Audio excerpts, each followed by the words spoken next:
Hey everybody, it's Adam Kruse. I'm the broker owner of the Hermann London Real Estate Group in beautiful downtown Maplewood, Missouri. And here with me today is Christy Kramlich, Realtor extraordinaire. How are you, Christy? I'm fantastic. How are you? Great. Well, thank you for letting me interview you today. You know, I've been kind of wanting to check in with all the agents, and I know everyone has wanted to hear in general about the real estate market and what realtors are doing. And then, of course, all your friends and family and past clients want to hear what you've been up to and how you're just basically how you're doing during this time. So I was going to start off with a couple intro questions, if you don't mind. Sure. Great. So tell me, how long have you been a realtor? How long have you been with Hermann London? I've been a realtor a little over 5 years now at this point. I've been at Hermann London a little over a year. So I'm kind of a newbie. I still think of myself as a new person.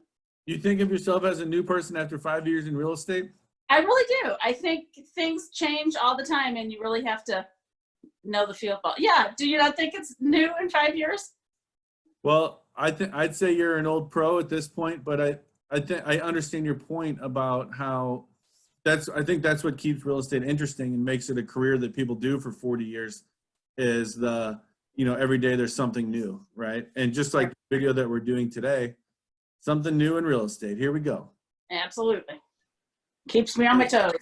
Keep you on your toes. So I just wanted to ask why you joined Hermann London Realtors in the first place. Well, I really wanted a boutique shop close to my house and can't get any closer to my house. And I love the group of people. The other place I was with was not so uplifting. Here, everybody seems to be generally happy when you're doing well. It's not a backstabbing kind of way. It's like, yay, you did it, fantastic. How can I help you? Everybody's willing to pitch in and help, and that was important. The other thing important to me is a company that gives back a lot to the community and surrounding communities. Mm-hmm. That's who I am, and that's what I needed in a brokerage. I was going to say, no one helps more than Christy Kramlich when it comes down to helping our agents, helping your clients, and then helping the community in general. So we're going to have to get into a little bit of that during this meeting too. Oh boy. So, but in general, as a realtor, where are you seeing most of your business come from? It seems like realtors either kind of work a certain part of town, or they work, referrals and their friends and family, or a lot of realtors are buying internet leads and stuff like that. What would be your focus? Well, I don't buy internet leads because I've been blessed enough to get people that have known me for many years. I have a couple people who gave me a few leads, but mostly I just reach out to people and talk to people. And if somebody says, oh, I want to buy a house, I talk to them and say, well, I'm in real estate now and I'd love to help you. Especially I'd like to get more known in the Maplewood area. I'm known. They know who I am. They know what I've done in the past for the Maplewood. They just sometimes don't realize that I'm a real estate agent in Maplewood. Okay. And so when you say that I got a lot of questions from that, but you mentioned that, you just reach out to people a lot. Are you kind of doing a cold call, smile and dial with the headset type of thing? Or do you mean you just kind of you just literally call people that you know in some way and chat with them? I will do cold calls. If I have somebody saying, oh, so-and-so wants a house, and I'll say, well, give me their number and I'll call them. But mostly it's, hey, I know Christy, so-and-so wants to sell their house. Can they call you? Absolutely. Give me a call. And I just keep in touch with my past clients. Okay.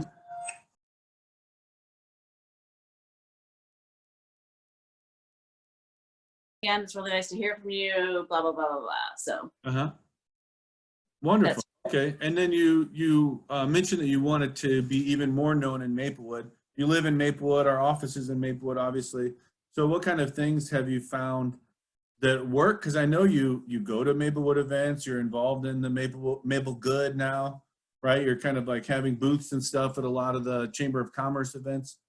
What do you think it will take to get more known in Maplewood for some agent who's wanting to build up their name somewhere? I think it's going to do a lot of farming. I'm going to have to do a lot of postcards, a lot of, hey, this is where I'm at, stopping people on the street, talking to people on the streets, all of stuff which I have done, but I didn't do it first up. So I've only really been working on it for a little less than a year. Okay. And I think that's what it's going to take. Okay. And did you want to do Maplewood business because it's close, because you like the people that eat there, the type of real estate, or what is it about Maplewood for you? Well, I love my little hometown. I know Maplewood. I can sell Maplewood. I live Maplewood. So you know how to talk about the great features of Maplewood. Absolutely. I know the pros and I know the cons of Maplewood. So if I was looking for a house in Maplewood, I'd want somebody like me because I know the area. And that's, to me, is an important thing. And you know the neighbors, right? Correct.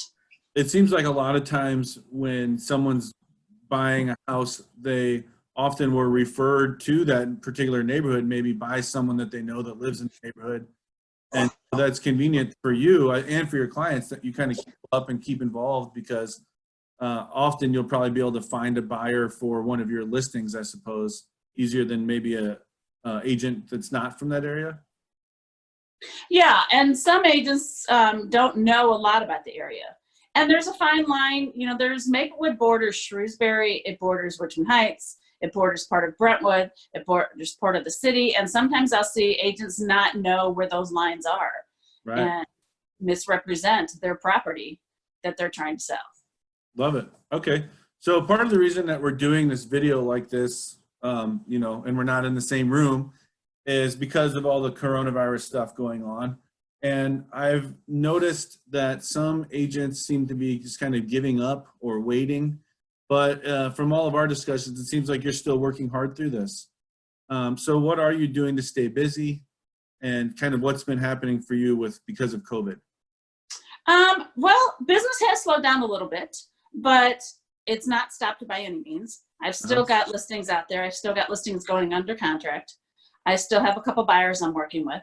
I'm just working smarter. I think because of all this, I go to a house, I videotape it and show it to my client. And if they're on the phone when I'm walking through. So if I'm doing that and they really, really like the house, then they come to the house. Okay. So I don't show 5 houses. I video 5 houses, a walkthrough with them. And then if they find one they really like, then they join me and then they can make the decision themselves. Okay. So that has been really good. And that's primarily because of social distancing and not, you know, just kind of respecting the owner and not wanting to get too many people in their house and stuff like that. I'm kind of curious, on an ongoing basis, do you think that that is something that is it more effective use of your time and their time, or is this taking more time than kind of the traditional way we've been showing houses? It's definitely more effective in time management, I think, because, you know, when you take buyers through a house, they like to lollygag around and just kind of look at things and pick up stuff and do all that stuff. You don't have that when you're doing a video. You have the walkthrough of, look, this is the general house. What are your thoughts? Well, show me this room again. Then I go back to that room and then we're done. So a half-hour walkthrough with the buyer is usually a 10 to 15 minute walkthrough on the video. So time-wise, it's a little better. So there's less of I've had buyers before that say, I hate it. Well, we better see the basement. Yeah. So no reason to go to the basement now. We get that, right? Okay. So what else are you doing to stay busy? You mentioned already that you like to reach out to people. I've been doing a lot of phone calls, a lot of texting, a lot of sending just handwritten notes to people, because I think of the small things. Like today I got a postcard from one of my past clients who bought a house from me. Yeah. And it was really nice to get that. It was just a small thing. It brought a smile to my face. I'm like, well, I can do that too. You know, I just want them to know that I'm here. Just because they bought a house and they're done and living in their house doesn't mean I'm not still around. Love it. Okay. We talk about how our company wants to take sort of a high-tech, high-touch approach, and that's basically exactly what you just covered, right? High-tech with your kind of virtual video tours, and high-touch with reaching out to people and maybe still sending personal notes and things like that. Would you say that you've noticed any sort of change in the Maplewood market in general, about our homes selling faster? Are there less homes on the market? You know, there are definitely less homes. I have a couple people who are on hold of putting their house on the market because they're moving out of state. So they have to figure out the logistics of how can they do that with COVID going on. So definitely it's put kind of a hold a little bit, but definitely not stop the market. I mean, the market is still going strong. Love it. Okay. Before I get into my 5 questions that I like to ask everybody, would you say there's any other message that you want everyone to hear from you? I think that if I'm your real estate agent, I give it my all. I will back you up. I will work really hard for you. I give you my 110%. And I consider you kind of family after all said and done. I run into you in the Love that. community, and I like keeping contact to see how everything's going. I'd love to know when you're having your babies or got a new puppy. I'd like to give you a new puppy. You know, all those You kind of definitely would. That reminds me, we were going to ask you a little bit about some of the community work that you do. Do you want to share what you have going on now, or what kind of groups you're involved in that maybe need help? Well, I volunteer for 2 animal rescues, actually. Dent County Animal Welfare Society, which is based out of Salem, Missouri, and APA, which is in Brentwood on Hanley Road. Is that why you always have dogs that you're fostering? Yes. Okay. One of those organizations I have dogs for, usually. I usually do the neonate babies, so I battle feed the babies. Because You're kind of like a specialty foster person in that way? Yeah, because my daughter and I can sub-Q them, giving them fluids and all that stuff, and we're comfortable with all that. And keeping them alive can be pretty challenging, but we managed to do it pretty well. That's what you do with the animals. Now you help a lot of people too. I love to help people. The homeless population is a huge thing for me. I like to help them. I like to feed them. I like to help clothe them. I like to give them shelter as far as tents and that kind of stuff. Sadly, right now, usually I'd be having big feast for Easter. I can't have that due to the COVID because there's just no logistical way to keep everybody safe. So I do hit the streets. When it's cold out, I hand out coats. I pick up people, take them to shelters. I always do Christmas and Easter, every major holiday I do at one of the churches in South City. But that doesn't stop there. I sleep out for Covenant House. So homeless is a big thing for me. And the interesting thing about you is that you're not just a person who, sorry, there's a bug. I've got my doors open. You don't, not that there's anything wrong with that necessarily, but you don't just kind of give to an organization and feel like you help the homeless that way, but you're really kind of hands-on. You love to really roll up your sleeves, and I've gone and helped you do it. I mean, a little bit, I know you do it a lot, but you really like to kind of get on the front lines, right? I am a front person. I don't like behind the scenes. I don't need glory for it, but I like to be there working. That's how I cook. I hand out, I measure, I help everybody a lot. This is a population that people are afraid of and afraid to give and make them feel human. And if I can make one person feel human and safe that day, then I feel really good about it. Yeah. Okay. On that front, do you have any sort of like formal way that people that aren't maybe frontline people can support you? Is there some sort of way that you have like a PayPal that people can send to, or, I mean, not that this video was about asking for, money or anything like that, but have you thought about sort of formalizing the way that people can help you help others? Well, actually, I've jumped into this century. I have a Venmo now. Okay, love it. Terrifies me, but I have one. So yeah, if I ask for donations on Facebook and stuff, if people want to donate, they can donate items, they can donate money. There's a lot of different ways they can donate. They can donate time. Right. I'm always looking for people to help me, especially on the days that I serve. I love to have people help me come serve. And, you've been there, you know how it can get a little unruly sometimes. And you know what, those are honestly some of my favorite days, is in there. Kind of like, I used to work in restaurants a lot in college and in high school. And so getting into that kitchen and sort of, having a job to do and directing around and all that kind of stuff, I just absolutely love it. It's some of my best days being down there helping you. Oh, thank you. That's an important thing to me. That's an important place. The people know me now. When I started there, 8 years ago, they were kind of afraid of me, and I was a new person, and they didn't know what I was going to be like and how I was going to treat them. And so now they look for me, and they actually miss when I'm not down there, which is a really nice feeling. Well, you're an amazing addition to our company, and I've been super impressed with you, but like in a lot of ways, not just because you're so, charitable and all that stuff, but you're Also always willing to kind of come to the trainings and the company events that we have. But you also you seem to do a lot of business. And some people need more help than others, but you said you consider yourself new, but you seem like you really have a grasp on things to me. And of course I love helping or like getting involved in a deal when I can, but it's just like, hey, there's Christy again, having another closing, And that's my goal. Yeah. I mean, that's what any broker would want, right? So that you're a perfect person as far as I'm concerned. Oh, you were very funny and such a liar. So I do, but I'm also not afraid to ask. Well, I don't usually ask for help on my personal level, but on my business level, I will definitely ask and reach out for help if I have to have it. Yeah, well, that's one of my favorite things is kind of talking about real estate deals and kind of figuring out solutions to problems and stuff. So I love it when you. And I can bring you some. Yeah, keep them coming. That's what keeps it interesting. Like you said at the beginning, it's like that's what keeps this business interesting. I think is the new situations that come up for me. After all these years, it's like, wow, I've never had that happen before. Yeah, it's funny because I can bring you some new situations, and I think I've brought you some challenging ones. Yeah, that's good. Keep them coming. So if anyone's listening, please call Christy. Obviously, if your real estate needs, she's probably too humble to ask for that, but we'd love it if you would. And Christy, tell us your phone number real quick, by the way. 314-783-7412.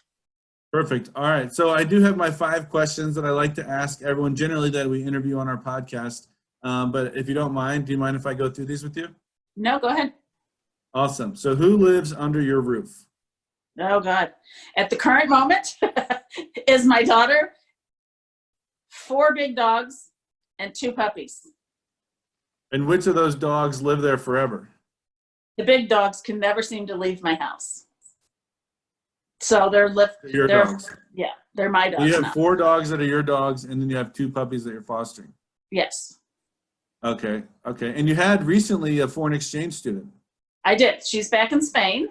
And with COVID, usually at my house, you never know who's going to be here. It's kind of an open door policy. I never know who I'm going to see on my couch to sleep. But with the COVID, I had to take extra precautions for my daughter. So we're kind of in lockdown mode here. Sure. And I know I'm supposed to be wrapping things up, but you're so interesting. I have more questions. With this foreign exchange student thing, was that something where your daughter went to Spain for a while and then this other girl came back? Or is this just something you decided one day, hey, I want a random foreign person to come and live in my house? Kind of. My daughter and Riley and I talked about it, and we thought, oh, this will be a lot of fun.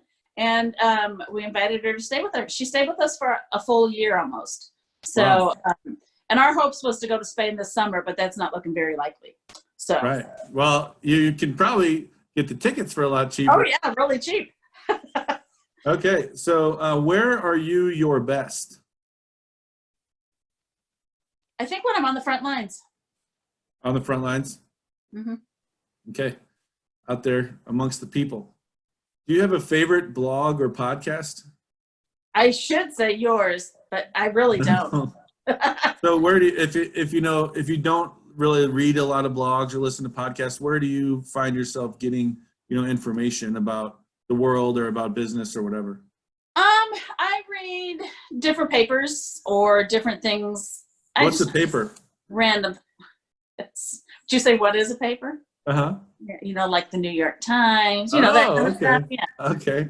I get it that way. And I try to not, I like to learn about new things coming up, especially in the field that I'm in, but I try not to dwell on the news and that kind of stuff because it would drive me absolutely insane.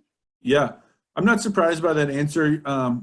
You seem like a person who's capable of anything, but probably you're like relaxing is probably not like sitting down with a good book and kind of a glass of tea or whatever.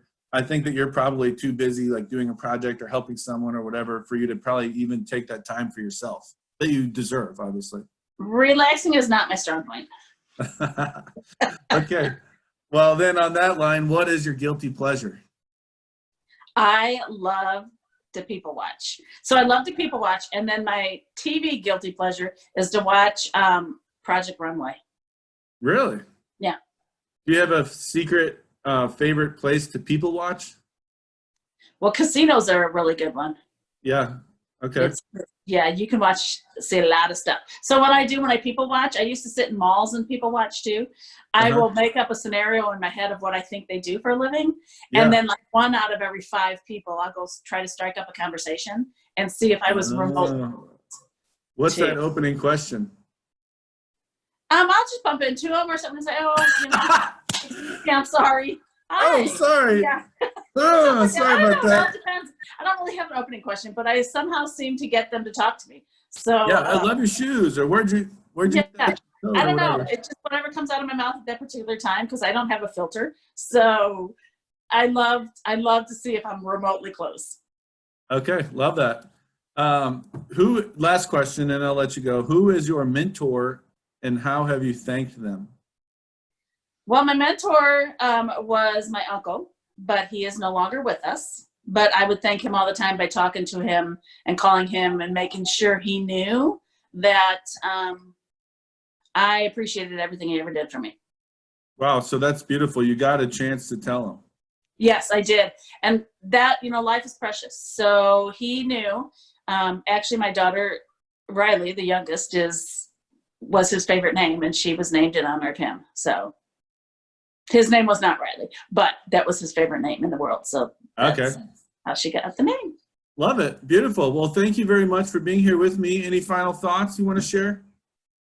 No, I just want to thank you for letting me be a part of the team, and I feel at home, which is huge to me. So feeling at home is a big plus in my mind, and I think you probably are stuck with me for a long time. That's the best thing I could ever hope for. Thank you so much. And I know everybody loves Christy Kramlich, so I'm excited for this to be my first sort of public. Y'all raise your standards. Thank you very much, everybody. Bye. Bye, See ya. Christy.